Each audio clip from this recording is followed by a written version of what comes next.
Just finished an incredible, life-changing ayahuasca journey. It was a 3 day ceremony, 2 days ayahuasca, and the third day was San Pedro. It was wow, just absolutely incredible, absolutely life-changing. Let me share with you the story of the whole experience. But even before that, I'll tell you how I even came about to do ayahuasca. So it was pretty crazy, honestly. So I've done ayahuasca twice in my life before that. The first time was like 3 or 4 years ago. So I only do ayahuasca, if I feel really a calling to do it. I don't just randomly just do it. I need to feel like a pull. So about 2 months ago, I was in Bali. I was meditating, and midway through my meditation, I can literally I feel being called by ayahuasca, by Mother Ayahuasca. I heard this voice saying, "Come to me, my child, come to me." Like I can feel the pull so strongly. Like I was literally in tears because I feel like I am being called. Mother Ayahuasca is calling me. So I searched in Bali, for a day to find it. I couldn't find any that aligned with my schedule. So I was kind of just like, okay, life ayahuasca. If you want me to come for the ceremony, if you want me to do ayahuasca, you come find me. I'm not gonna go find you. And I was like, okay, I'm gonna wait for it to come to me. So I left Bali eventually a few weeks later to Thailand, and I was in Pai, a city, a little small town in Thailand, and I was sitting in a cafe, and I see a guy. We smile at each other, and then he asked if he could join me. So I say yes. We start talking for literally just like a minute. I'm in the middle of introducing myself to him, and then he just stops me and looks me in the eyes and said, "I have a burning question I have to ask you. Have you been looking to do ayahuasca recently?" And I was like half shocked, half not that, half kind of expecting it. And I was like, yes. And he's like, okay, that's why I'm here. And yeah, like honestly, I wish half of me was shocked, but to be honest, this type of stuff happens to me all the time now. The more I feel connected to life and the more I call things in, these type of like crazy synchronicities happen. Like days later, I asked my friend, who's now my friend. Before I never met the guy before, but now we're friends. And I asked him, why did he come up to me? And he says he has no idea. He says his intuition just told him to ask that. So, anyways, that's how I found the center in Thailand to do the ayahuasca, and it worked out really good because there was these shamans from Brazil, the Huni Kuni. They're super super cool, just really powerful shamans that come from like a village in the Amazon. So they were there in Thailand for the month, and they were doing ceremonies every weekend. So yeah, I just did the 3 day ceremony, and wow, it was amazing. So I was feeling called to do it, but I didn't exactly know why. So I always like to come up with an intention before I do ayahuasca. And for those of you that don't know what ayahuasca is, it's a medicine that comes from the Amazon. It's an elixir. It takes a long process to create, and really, I truly believe it is a medicine. It gives you what you need. Mother Ayahuasca, it's going to show you things that you need to look at, show you parts of yourself, maybe fear, pain, sadness, grief, whatever it is, that you need to let go of so that you can ultimately, grow and get to different parts of your journey. So my intention the intention that I created going into it was that, now that I'm transitioning to becoming a coach, to becoming a spiritual teacher, I really want to do it as much from a place of love and service as much as possible. But I was aware that there's parts of me that are still feeling lack and still wanting to, make content or, become a coach and be successful, yada yada, from a place of lack, from wanting, higher status, from greed, from, wanting more, potential romantic partners, that sort of stuff. And I want to let go of that as much as possible because really that's just scarcity, right? I want to let go of that as much as possible and really be doing this, helping people truly from a place of service. And what I felt I needed to do, in order to do that was one, open my heart more. My heart, I think, was already at the time fairly open, but I believe I need to, open it even more, and then also feel more secure in myself. The more secure in myself I feel, the more I don't feel like I need to get things externally. If I feel grounded in myself, the more kind of space that love has to kind of flourish.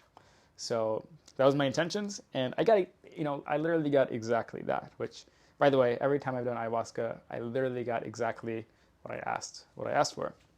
So yeah, it was a 3 day ceremony. So the first day was, so those of you again that don't know ayahuasca, so you drink it in a cup, and Basically, it's going to make you, it's going to bring up stuff in you. You know, the medicine really goes inside of you and finds parts of yourself that you need to let go of, and that can be very uncomfortable. So a lot of times, it's like stomach discomfort. So I was feeling, I drank my first cup the first night, feeling a lot of discomfort. There's usually purging involved, which is throwing up.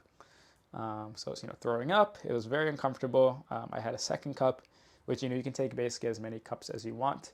I tried to kind of push myself to take more. The more you kind of take, the more kind of deeper experience you can have. But it can be challenging because, it's very uncomfortable after you drink the cup, for a bit. It's very uncomfortable. Your stomach hurts. Emotions are coming up. So it can be quite challenging. But pretty much what I've seen is always through the challenging parts, there's always so much beautiful things on the other side. There's so much more love, so much more bliss and joy and peace on the other side of that discomfort. So yeah, back to I drank my first cup the first night. I didn't feel too much because we started kind of light with half a cup. So then I drank a second cup as a full cup, and yeah, that's when I was starting to get a bit intense. I was purging, throwing up a lot. It was challenging, and basically at the end of that, I felt so much love for my dad. Just so much love.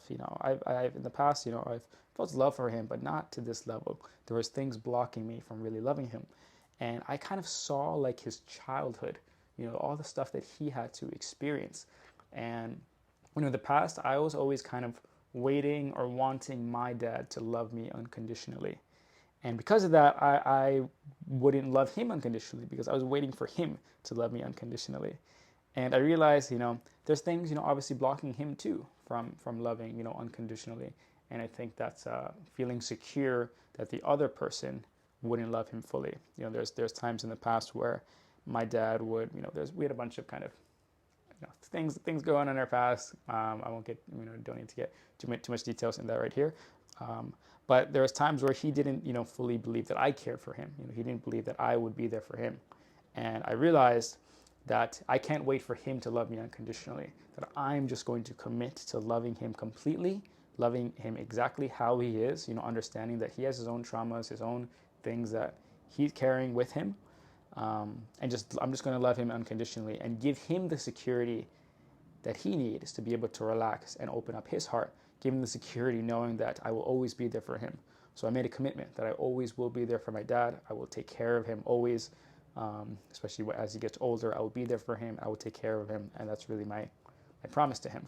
And I basically decided when I come home, which I was going home a few days after that to New York, where my parents live, after the ayahuasca, and I was really just decided that I'm going to just love him unconditionally and let him know that I'll always be there for him and give him that, security, because, he and the rest of my family, they have a lot of pain that they're carrying from, for many years, and I can loosen some of that.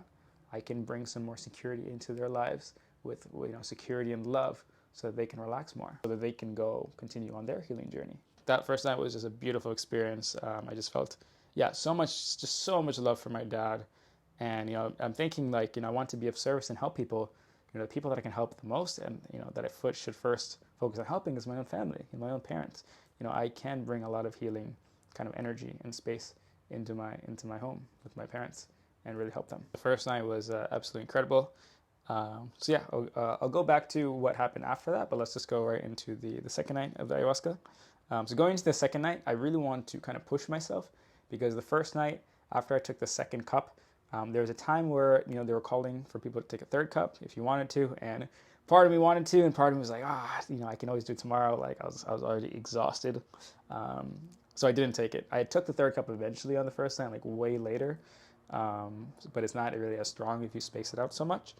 But anyway, so the second night, coming into it, I felt like a warrior coming into battle, like really wanted to push myself, to really have a really deep experience. So I really just felt like a warrior. And that was really the whole kind of theme of the night. Basically after, I forgot exactly, maybe the first or second cup, I really just felt and realized that I am a warrior, that I've always been a warrior. And for whatever reason in the past, I always had resistance to that word warrior. I didn't really like it. And I think it was because in the past, I wasn't sure. I was insecure if I was strong enough, if I really was a warrior. So I didn't really like that word. But during the second night, I really resonated with just being a warrior. I just felt so much strength. And being a warrior is one, continuously challenging myself, which I always basically been doing for the past 10 years. I'm continuously growing. But being a warrior isn't just about being strong. It's about continuously challenging myself just for the sake of getting stronger. Not because I want to get something or achieve something, but a warrior challenges himself just purely for the internal desire to be stronger. And that for me is what a warrior is. And another part of being a warrior is, with that strength, protecting others, helping others feel secure and safe. And that's what I can bring to others.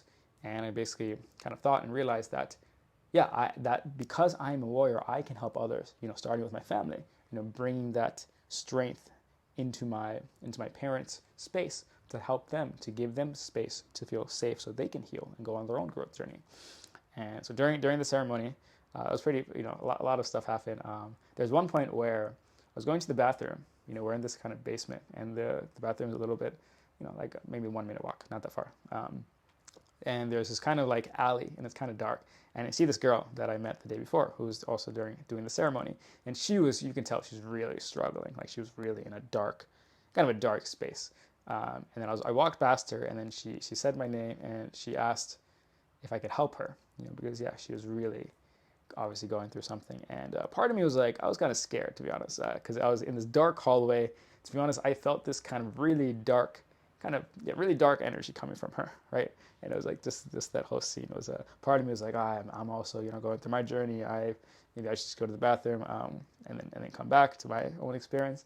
But then again, she asked if I can help her, and then she comes closer to me, and then she says, Alex, I want you to save me. And I'm kind of just like, I'm trying to process it. I'm trying to process my own experience, right? And then she's telling me that. So I kind of pause for a few seconds. She keeps talking. I don't know what she's saying. But then all of a sudden, out of intuition, I just grab her and hold her. And then I don't know how long I was holding her for, maybe, I don't know, it felt like a few minutes at least. Just holding her, just being that grounded presence. And then, after a few minutes, then I could feel she relaxed. And she said, okay, I think I got this. Which is great. That in itself was medicine for me, because I got to be that warrior and provide safety and comfort for others. And then she was able to go back into the ceremony and have her experience. There was another time where I was just, someone seemed like they were struggling a bit, and I just held their hand, gave them some strength. And then there was a time where, so I drank my third cup, right? And I knew it was going to start getting very intense. And the shamans were playing music, so I started dancing, because usually it takes a bit of time for the ayahuasca to really have its effects, and the stomach pain, all that to happen. So I was dancing, and one of the shamans comes up to me and says, "Follow him," and then we start this like basically dancing line, and it was amazing because I just felt like this warrior that can help others, and it felt like I was just bringing so much light into the room. There was about 25 people in the basement during this ayahuasca ceremony, and a lot of people. Some people were struggling. Obviously, some people were struggling. Some people seemed like they were doing well. But I just felt like I was bringing so much light energy into the entire room. And I felt like I was being strong. Because there's times, while I was dancing, we danced for, I don't know how long it was, but it was a while. There's times where my stomach was really hurting and I felt like I needed to throw up. But something I realized from one of the shamans, he taught me that, purging is great, when you do throw up, because you're letting go of these things forever.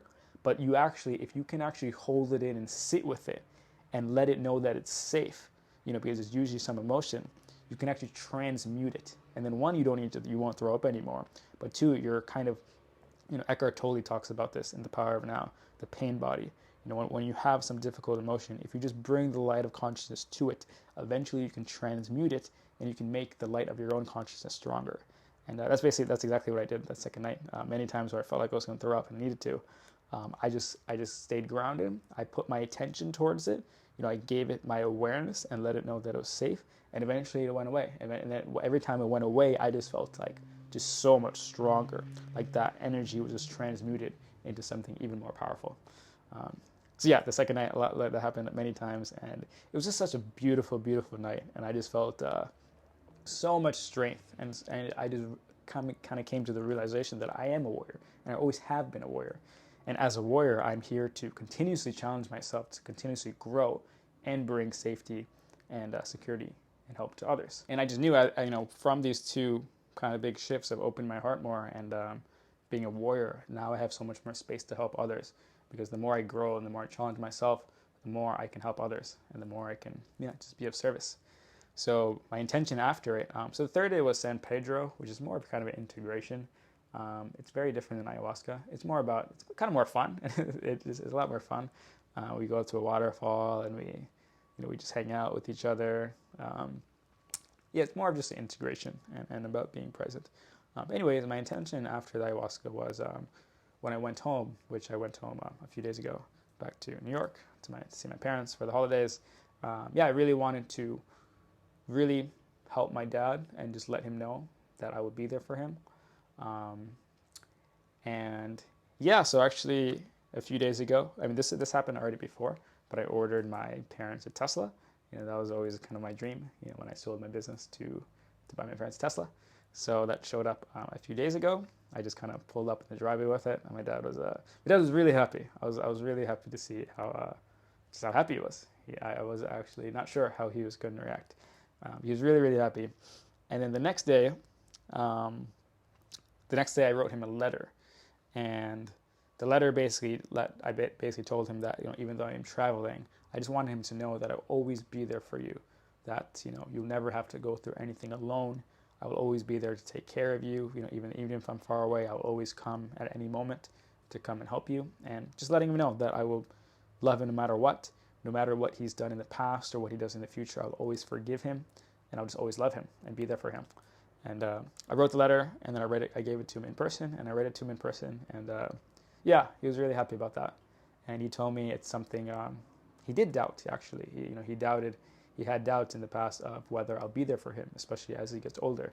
And I was able to just give him that reassurance that yes, I will always be there for you. It was really just a beautiful experience, and I'm grateful to be able to bring this kind of energy into my parents' lives, into my brother's lives, and just create more space for them to go on their own healing and growth journey.